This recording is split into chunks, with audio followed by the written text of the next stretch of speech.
Rating Axel Disasi'S season for Chelsea so far is a bit tricky, as there are both positive and negative aspects to consider. Here's a breakdown.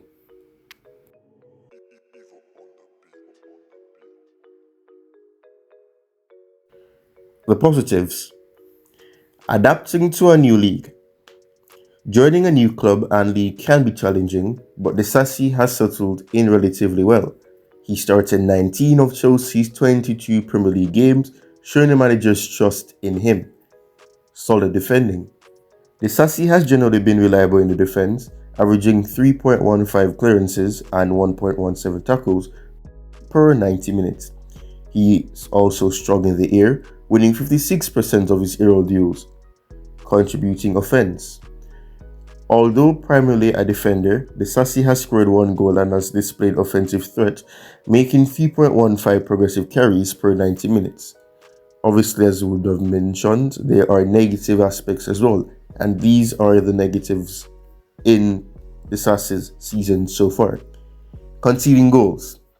Chelsea have conceded 20 goals in the league this season, with Disasi on the pitch for most of them. While not solely his fault, he can improve his positional awareness and marking at times. Lack of consistency. Disasi has had some shaky moments defensively, making a few errors that led to goals.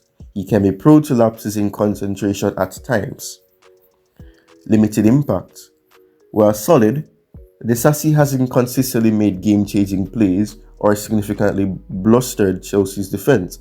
He can be more proactive and influential in certain situations. And overall, Axel Disasi's season at Chelsea has been a mixed bag. He's shown positive qualities, but also needs to work on some areas. I would personally rate him a C plus or B minus so far. He has the potential to be a strong defender for Chelsea, but needs to improve his consistency and become more impactful to truly impress. It's important to remember that he's still adapting to a new environment and has plenty of time to improve. We should reserve final judgment on his season until it's over. Axel Disasi is one that I'm sure splits opinions. I have experienced that, especially on Twitter, X, and also it's a player that has had a lot of fans, giving him a lot of criticism. And in all honesty, he does deserve some criticism, but some of the criticism that I would see, it's not really valid entirely. Yes, he would have had some moments in the defense where his concentration would have led to some goals being scored. The West Ham game early in the season is one that is a good example. His concentration wasn't there. Antonio would have shot the ball straight past Sanchez.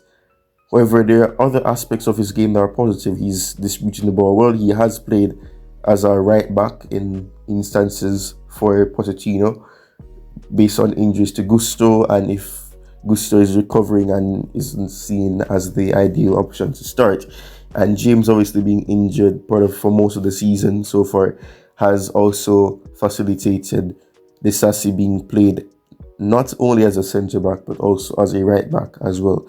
So yes, there are negatives, but there are positives as well. And I think fans should recognize that rather than to solely blame him for the mistakes and the conceded goals on his side, because he's not the only player that is actually doing poor at times in that defense.